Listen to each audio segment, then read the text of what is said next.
आदरणीय साथियों प्रणाम। इस वीडियो में हम लोकसभा निर्वाचन 2024 के परिप्रेक्ष्य में अभ्याक्षेपित मतों की सूची बनाना सीखेंगे। साथियों, साथ ही साथ हम प्रसंगवश यह भी बात करेंगे कि अभ्याक्षेपित मत होते क्या हैं। आइए शुरुआत करते हैं। यह सूची निर्वाचनों का संचालन नियम 1961 के तहत बनाई जाती है और इसके लिए जो नियम लागू होता है वह नियम है नियम 36(2) और इसे हम कहते हैं प्रारूप 14। इसमें कुछ एंट्रीज प्रारंभिक तौर पर की जाती है, जैसे विधानसभा क्षेत्र का नाम और लोकसभा क्षेत्र का नाम, साथ ही मतदान केंद्र का संख्यांक और नाम और मतदान के स्थान का नाम। हमने उदाहरण के तौर पर 190 बड़वानी अजजा निर्वाचन क्षेत्र से 27 खरगोन अजजा के लिए निर्वाचन, मतदान केंद्र का संख्यांक और नाम 5 अ/ब/स, मतदान के स्थान का नाम अ/ब/स। आप वास्तविक विधानसभा क्षेत्र का क्रमांक और नाम, इसी तरह से लोकसभा क्षेत्र का क्रमांक, नाम, मतदान क्षेत्र का या मतदान केंद्र का संख्यांक और नाम और मतदान के स्थान का नाम लिखिएगा। साथ ही साथ आप इस प्रारूप पर भी सुभिन्नक मोहर लगा लीजिएगा। इसमें जब हम आगे बढ़ते हैं तो इस सूची में कुल मिलाकर 10 कॉलम हैं। आइए अब हम उन कॉलम्स में कैसे एंट्री करना होगी उसको लिखते हैं। सबसे पहले है प्रविष्टि का क्रम संख्यांक। पहला अभ्याक्षेपित मत हो तो हम नंबर 1 डाल देंगे और इसी क्रम में और ज़्यादा इस तरह से अभ्याक्षेप आते हैं तो हम 1 2 3 4 5 ऐसा उल्लेख कर लेंगे। साथियों, अभ्याक्षेपित मत होता क्या है? इसको सरलता से ऐसे समझिए कि किसी मतदान केंद्र पर कोई मतदाता वोट करने के लिए आते हैं तो उस मतदान केंद्र पर कुछ पोलिंग एजेंट्स होते हैं। ये पोलिंग एजेंट्स निर्वाचन लड़ने वाले अभ्यर्थियों के अभिकर्ता होते हैं। मतदाता मतदान केंद्र पर आने के बाद सबसे पहले मतदान अधिकारी क्रमांक 1 के पास पहुंचते हैं। मतदान अधिकारी क्रमांक 1 उनकी पहचान को सुनिश्चित करते हैं। पहचान को सुनिश्चित करने के लिए मतदान अधिकारी क्रमांक 1 के पास निर्वाचक नामावली की चिन्हित प्रति होती है। उसमें वे आगंतुक मतदाता का क्रमांक देखकर मतदाता के नाम का जोर से उच्चारण करते हैं, जिसे मतदान केंद्र पर उपस्थित पोलिंग एजेंट सुनते हैं। उन पोलिंग एजेंट्स में से यदि कोई पोलिंग एजेंट या एक से अधिक पोलिंग एजेंट ऐसा कहते हैं कि जो नाम बोला जा रहा है वास्तव में इस मतदाता का नाम वह नहीं है, ये कोई और मतदाता है, और जैसा कि हम उस मतदाता को जानते हैं, हम इसी गांव के इसी क्षेत्र के रहने वाले हैं, तो कोई और व्यक्ति वह मतदाता बनकर मतदान करने के लिए आ गया है, हम इसे चुनौती देते हैं। इसी को चुनौती या अभ्याक्षेप कहते हैं। इतना तो स्पष्ट समझ में आ ही गया है कि अभ्याक्षेप करने का या चुनौती या चैलेंज करने का काम मतदान केंद्र पर उपस्थित मतदान अभिकर्ताओं द्वारा किया जाता है। यदि इस तरह का कोई चैलेंज दिया जाता है तो अब यहाँ पर जांच पड़ताल प्रारंभ होती है।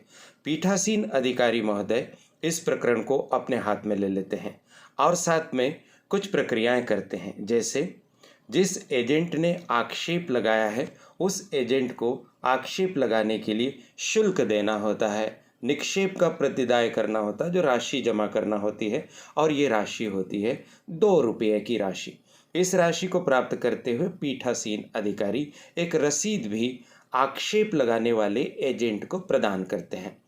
रसीद दे देने के बाद फिर कार्रवाई प्रारंभ होती है। सबसे पहले उस एजेंट को कहा जाता है कि आपने आरोप लगाया है तो आप सिद्ध कीजिए कि यह मतदाता वह नहीं है जो बनकर आया है। जैसे इस उदाहरण में हमने कहा है निर्वाचक का नाम विजय कुमार, कॉलम नंबर 2 में देख रहे हैं, तो आप सिद्ध कीजिए कि ये विजय कुमार नहीं है, क्योंकि साक्ष्य विधि का ये नियम है कि सामान्यतः जो आरोप लगाता है, आक्षेप लगाता है, उसी पर सिद्धि का भार होता है। एजेंट के द्वारा उसे सिद्ध करने के लिए अपने तर्क, अपने साक्ष्य प्रस्तुत किए जाएंगे।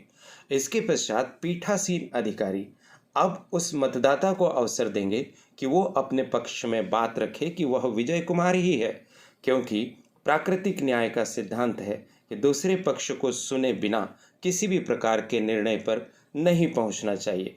अब उस मतदाता की बारी है, वो अपने साक्ष्य प्रस्तुत करेंगे, यानी कोई आइडेंटिटी कार्ड, कोई पहचान पत्र। पीठासीन अधिकारी उनसे कुछ पूछताछ करेंगे, पिता का नाम आदि आदि का, और यह सब जांच पड़ताल होगी। आवश्यकता पड़ने पर मतदान केंद्र के बाहर ही हेल्प डेस्क लगाकर बीएलओ साहब बैठे होते हैं, बूथ लेवल ऑफिसर। चूँकि ये उसी मतदान केंद्र के होते हैं और एक एक मतदाता को अच्छे से पहचानते हैं, उन्हें बुला लिया जाएगा, उनसे भी पूछताछ की जाएगी। वह भी बताएंगे कि ये मतदाता विजय कुमार है या नहीं। ऐसी संपूर्ण प्रक्रिया कर ली जाएगी।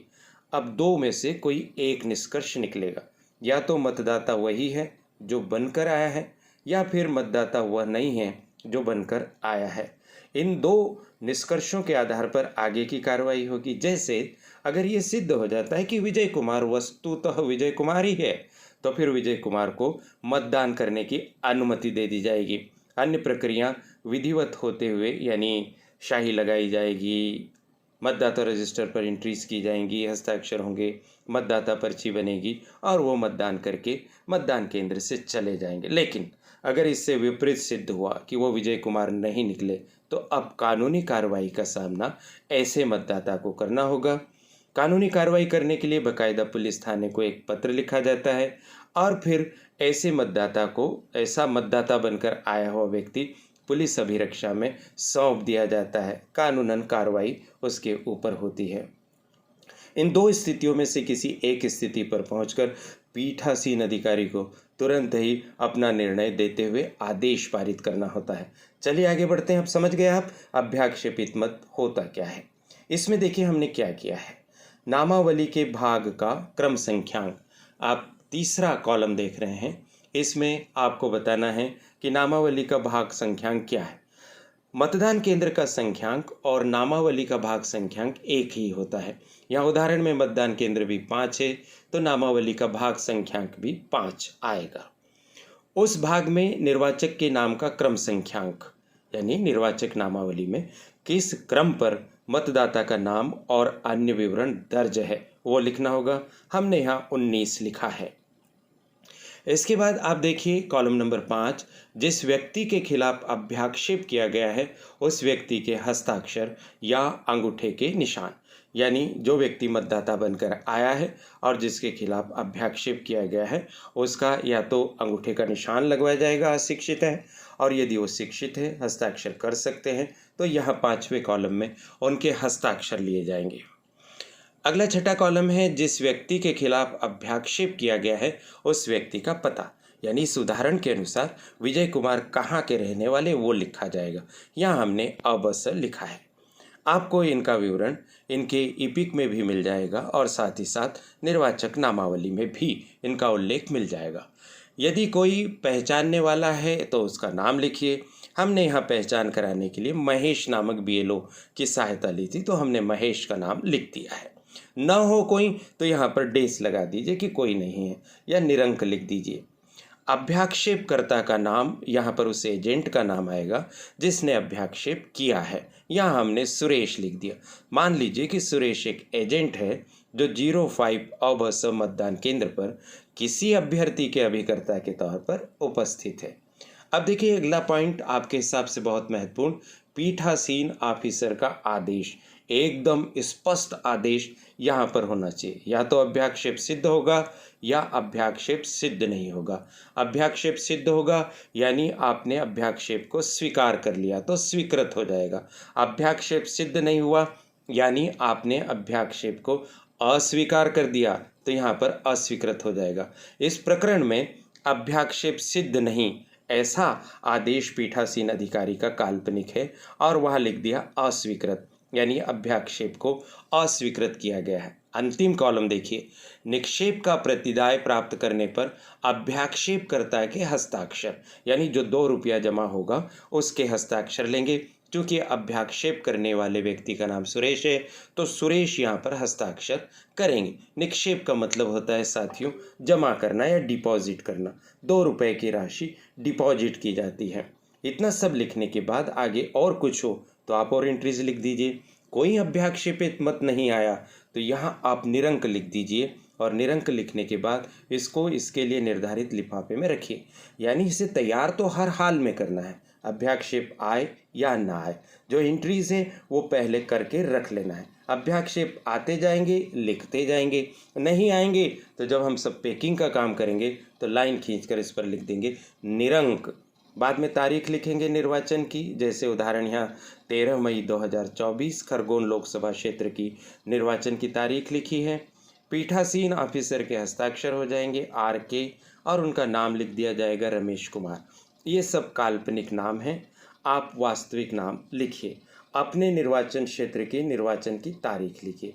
तो साथियों, इस तरह से ये पूरी सूची बनाई जाती है। अत्यंत महत्वपूर्ण ये डॉक्यूमेंट है, तो इसे आप अब तैयार करने में सुविधा महसूस करेंगे। ये महत्वपूर्ण बात आप तक पहुंचाने का अवसर मुझे करियर एडवाइस चैनल के माध्यम से मिला। आपसे यह अपेक्षा कि इस वीडियो को देखने के बाद कमेंट बॉक्स में यह बताने का कष्ट अवश्य करें कि आप भारत के किस राज्य के किस निर्वाचन क्षेत्र से इस वीडियो को देख रहे हैं। एक अपेक्षा और कि भारत निर्वाचन आयोग के नवीनतम निर्देशों का अवलोकन करते रहें। साथ ही आपके निर्वाचन क्षेत्र में जिला निर्वाचन कार्यालय के माध्यम से जो विद्वान प्रशिक्षक आपको प्रशिक्षण देते हैं उन्हें ध्यानपूर्वक सुने। इन दोनों बातों में कोई अंतर हो तो आप अपने प्रशिक्षक के बात को प्राथमिकता प्रदान कीजिए और उनके निर्देशों का अनुपालन आप सुनिश्चित कीजिए। बहुत बहुत धन्यवाद, शुभकामनाएं, नमस्कार।